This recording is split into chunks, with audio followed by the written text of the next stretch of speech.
পোশাক নিয়ে ঢাকা বিশ্ববিদ্যালয়ের ছাত্রীকে হেনস্থার অভিযোগে গ্রেফতার গ্রন্থাগার কর্মচারী মোস্তফা আসিফ অর্ণবকে জামিন দিয়েছে আদালত।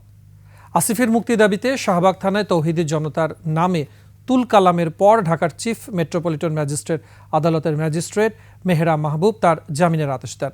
বিস্তারিত আকবর হোসেন সুমনের রিপোর্টে। বুধবার মধ্যরাত উত্তপ্ত শাহবাগ থানা।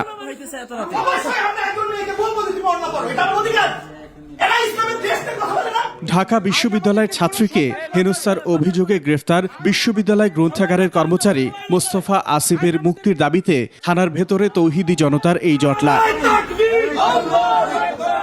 আসামির মুক্তির দাবির পাশাপাশি মামলাকারীর শিক্ষার্থীকে শাহবাগী তকমা দিয়ে উল্টো তার বিরুদ্ধেই মামলার দাবি তোলেন বিক্ষুব্ধরা। যৌন হয়রানির মতো কিছুই উনি করেন নাই। তার বিরুদ্ধে ইফটিজিংয়ের অভিযোগ আনা হয়েছে। তিনি কোনো ইফটিজিং করেন নাই। তিনি অত্যন্ত ভদ্র ভাষায় শালীনভাবে সেই মেয়েকে বলছেন যে আপনি ওড়না পরলে ভালো হতো বা আপনার বোরখা পরলে ভালো হতো। জোর করে স্বীকারোক্তি আদায়ের অভিযোগ করা হলেও পুলিশ জানিয়েছে প্রাথমিক জিজ্ঞাসাবাদে ছাত্রী হেনস্থার কথা স্বীকার করেছেন আসিফ। হ্যাঁ, আমি তখনই সরি বলে দিচ্ছি যে আপু আমি সরি, আমি ভুল করে আপনি মাফ করে দিন আমাকে, কিন্তু ওনারা নেয় নাই। নারী ও শিশু নির্যাতন আইনে দায়ের করা মামলা প্রত্যাহারে বাধ্য করা হয়নি বলে জানিয়েছে বিশ্ববিদ্যালয় কর্তৃপক্ষ।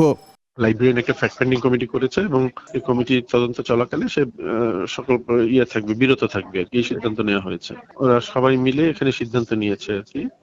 ওখানে ওই মেয়ের বিভাগের শিক্ষক ছিলেন, ডিন ছিলেন, আমার অ্যাসিস্ট্যান্ট প্রক্টররা ছিল, বাধ্য করা হয়নি তাকে।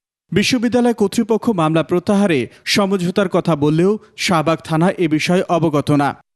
আকবর হোসেন সুমন, 21 টেলিভিশন, ঢাকা।